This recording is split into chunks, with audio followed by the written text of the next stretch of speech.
ಒಮ್ಮೆ ಈ ವಿಡಿಯೋ ನೋಡಿ ಬರ್ರಿ ಇದೆ. ಊರಾಗಿದ್ದ ಇನ್ನೊಬ್ಬರ ಜೀವನದಾಗ ಮೂರ ಬಟ್ಟಿ ಕೆಲಸ ಮಾಡೋದ್ ಬಿಟ್ಟು ಸ್ವಲ್ಪ ರೊಕ್ಕ ಖರ್ಚಾದ್ರ ಪರವಾಗಿಲ್ಲ ಇಂತ ಜಾಗ ನೋಡ್ರಿ. ಇವಾಗ ಕೆಲವೊಬ್ರು ಅನ್ಕೋಬಹುದು ಇಲ್ಲ ಕಮೆಂಟ್ ಹಾಕ್ಬೋದು, ದುಡ್ಡು ಯಾರು ನಿಮ್ಮ ಅಪ್ಪ ಕೊಡ್ತಾನಂತ.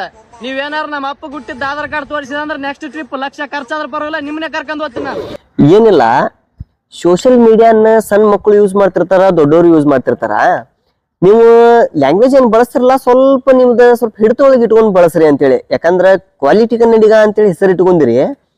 ನಾನು ನಿಮ್ದೊಂದು ಫಾಲೋವರ್ಸ, ನಾನ್ ನಿಮ್ಗೇನ ಹಿಂಗ ಇದನ್ ಮಾಡಾಕತ್ತಿಲ್ಲ, ನಾನ್ ನಿಮ್ಗೇನ ಕಾಲ ಜಗ್ಗಾಕತ್ತಿಲ್ಲ. ಏನಂತಂದ್ರ ಒಂದ್ ಸ್ವಲ್ಪ ಕ್ವಾಲಿಟಿ ಕನ್ನಡಿಗ ಅಂತ ಹೆಸರಿಟ್ರಲ್ಲ, ಅದು ಕ್ವಾಲಿಟಿ ತಕೊಂಡ್ ವಿಡಿಯೋ ಮಾಡ್ರಿ ಅಷ್ಟ ಬ್ರದರ್. ನಾ ಹೇಳೋದೆ ಯಾಕಂದ್ರ ಸಣ್ಣವ್ರು ನೋಡ್ತಿರ್ತಾರ, ದೊಡ್ಡವ್ರು ನೋಡ್ತಿರ್ತಾರ. ನನಗ ಹೇಳ್ಬೇಕನ್ನಿಸ್ತ. ಈಗ ನಿಮ್ಗ ಯಾರಾದ್ರೂ ಹೇಳ್ಬೇಕಂತಂದ್ರ ಹೆದರ್ತಾರ, ಯಾಕಂದ್ರ ಏನಪ್ಪಾ ನಾವು ಟ್ರೋಲ್ ಆಗ್ಬಿಡ್ತೀವನ ಅಂತೇಳಿ. ನೀವ್ ಹೆಂಗ್ ಕ್ವಾಲಿಟಿ ಕನ್ನಡಿಗ ಅಲ್ಲ, ನಾನ್ ಕನ್ನಡಿಗ ಸಲೀಮ್ ಅಂತೇಳಿ.